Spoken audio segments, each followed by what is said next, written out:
And it's Book Review Friday, which means that I am here to talk about a book, and as the title says, I am talking about Legend by Marie Lu. Now, I'm going to try to keep this non-spoilery, okay? As you see, there's nothing in here that's tabbed, so nothing really individually stood out to me, so it's just a general overview about my thoughts on the book and why I think you should read it. Because I gave this a 4 out of 5 stars. Now, this is the first of the Legend trilogy by Marie Lu, so if you do decide to pick this up, you're in for a long haul. Now, what this is about. America has been split in half.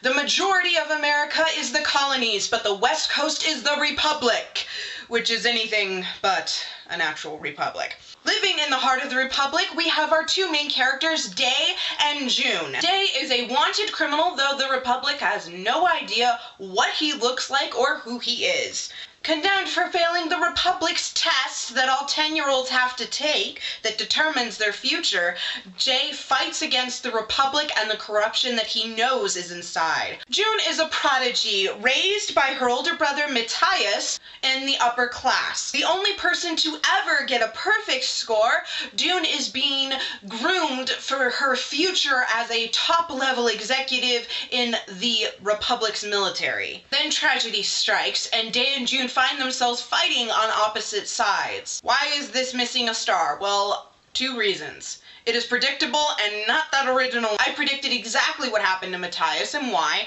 I predicted what the government is doing. I predicted days past. It's extremely easy to predict, and one of the main reasons is because it's not all that original. What the government's doing, seen it before. What happened to Matthias, seen that before. So that lost an entire star. Now, a lot of people would have a ton of issue with it, but the reason why I don't is because of the characters and the world that they're in. I love the world that they're in. Okay, I don't love it. The world is horrible. A lot of people are praising this book for showing police brutality. And the reason why I like it isn't because, oh, that's a problem America's dealing with. America's always kind of had that problem, especially when it came to race. And only recently is it finally coming up that this is still a problem. It's been a problem from the beginning. But this doesn't really reflect the type of brutality happening in America. I'm having trouble finding words. The reason why I like it is because it's showing the way police brutality is in a lot of countries that have dictators or corrupt governments. A big example is Mexico. 30 miles that away is the Mexican border.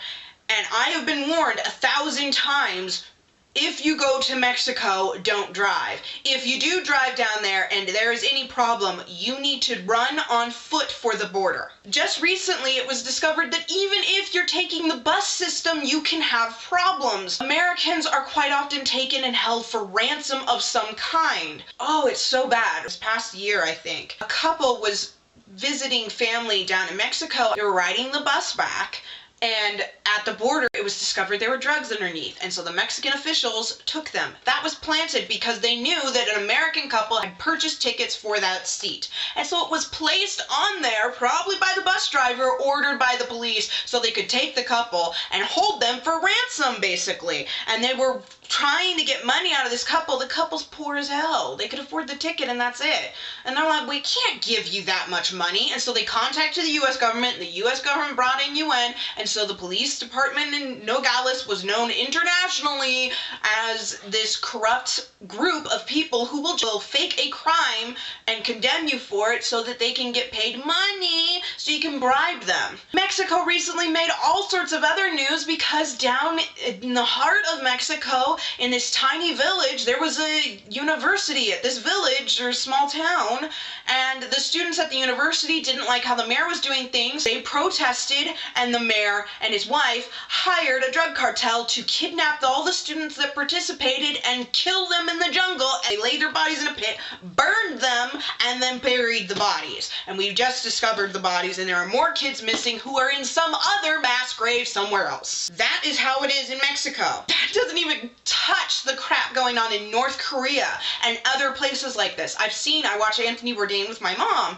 and he's talked to people who talked about the brutality of the Soviets, the brutality of down in South America, in Chile and Argentina, and corrupt governments there. This is common. The US, yes, we have problems with police brutality. I'm not trying to denounce that and say, oh, that's not a real thing. It is a real thing. However, it being so common that people have money in their house to pay the frickin' cops so they don't beat their kid to death in front of their home, that happened. Day's mother had to pay a cop. That thing is common. That's how it is in many countries. And I'm glad that we are seeing that and seeing just what it's like. And I also like that we're seeing through June's eyes the opposite side and how people are being raised to do that to other people. How it's so messed up. I've seen it other times with books about what happened in Germany with the Nazis. Well, that happens all the time worldwide in second and third world countries, this kind of thing. And I'm glad that I have a book now that is popular that is showing what it's like, because again, in Mexico, don't drive down there. You may not come back with your car. Don't take the risk. Don't drive to Mexico. Now, while the character Day is really cool, he's the typical male hero, and it's kind of cool to see him, and he's so smart and ingenious. The character that I love more than anything is June. June goes through the most characterization. Day, he's known about this corruption his whole life. That, again, a policeman tried to beat him to death in front of his own home because he hit a wadded up paper and it hit the cop in the face. Whereas June has been living in this kind of bubble. She's in an upper class family. She's in the nice high-rises that have electricity all night. She has family members and friends who are the police that brutalize people, and she doesn't view it as brutalizing people. And then the tragedy strikes. Her bubble is burst, and she wakes up, and she sees just what's going on. She sees what happens to people. She goes and lives in the slums, and she realizes what their lives are like and why, and it's her class's fault. She starts to see how people are groomed to be that way. I like her awakening, and I also like her choices after she wakes up.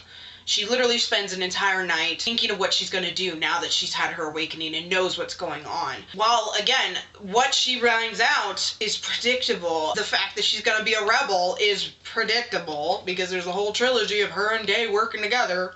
I knew that. Exactly what she does and how she does it, I couldn't predict, because I couldn't predict June. Granted, before her awakening, she's really stupid. That's kind of what I'm calling that moment, that night, is her awakening, where she just wakes up to the realities of the world. Before then, she's annoying, she's really stupid, she doesn't think for herself at all. It's really kind of frustrating, and I was just like, this character is a moron! But that's what I love, is that by the end, she is anything but a moron. Because again, she is a genius. She is the only person in known history to get a perfect score on that test. And that's because she's a bona fide genius. And she's always, again, had that bubble around her, and then she wakes up and she starts to use it. Another thing that I liked is the diversity in this book. Day is half Mongolian and half Caucasian. They actually don't know what June is, but they say she looks Native American. That's literally Day is looking at her and he's like, I have no clue what she is, and I don't think June knows either. He's like, but she's got tan skin and she looks kind of Native American, but who knows? He's kind of like, I don't know. So I did like that the characters are diverse. I enjoy that. Again, I didn't grow up around white people. I grew up in Barrio Hollywood. I'm used to people being of all sorts of different races because this is America and it takes place in America. So thank you, Marie Lu, who is indeed at least half Asian. She said she wanted to see characters who looked like her, so she wrote the books. Another thing that I liked was why America is split in half and how that kind of happened. You kind of get an idea of why that happened, but at the same time you don't really know because they talk like the country was split up before that happened. I don't really know. I'm not positive as to why it happened. I have some guesses, but I'm kind of eager to see just what happened and the characters finding out. That's kind of all I can give. I like how Marie Lu does the world because living so close to Mexico, we see news stories all the time. Listen to people talk about it. Talk with kids who are and adults who are illegal immigrants and why they left, why they did that, why deportation is their biggest fear, and why they left that country to come to this country. And I've always known, you know, being an American is winning the lottery, really. There are plenty of other countries. Canada's a great country. Most of Europe is great. But, you know, if I was born 30 miles south, what my life would be like and how difficult it would be, and why there are kids coming and they're happy to go to school not knowing a word of English and struggle and fight to learn it, and why that's such a good thing. And I like that Marie Lu is in America reflecting how bad some countries can be and what a privilege it is that we're here, and how, you know, just where you're born does show privilege. So going into Prodigy, I don't have that many guesses, so I'm hoping that Prodigy and then Champion won't be so predictable. I'm also eager to see if Day matures and grows, and how June is going to continue to grow, and what they're going to do, and how they're going to deal with this constant civil war going on. 4 out of 5 stars. I enjoyed it. I can't wait to pick up Prodigy, although I have to wait. Hopefully at the library sale I can see Prodigy and Champion there. I doubt it, because I don't know. I have to wait for forever for Prodigy. Alright, thank you guys so much for watching. Please give this video a thumbs up if you enjoyed it. Subscribe to see more. As always, every Friday is a book review. It's Book Review Fridays. I have more videos coming. Did you guys enjoy that I did 4 videos this week? I hope you guys saw all of them. I have 2 previous videos instead of just 1 since Wednesday. I did my Insurgent teaser and trailer, second teaser, second trailer reaction. I did my Hobbit movie review. Again, I'm gonna do a review for Insurgent 2. Good luck with your reading, and I'll see you in the next video.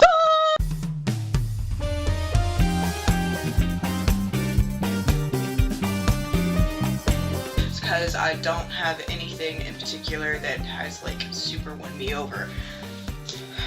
That makes no sense.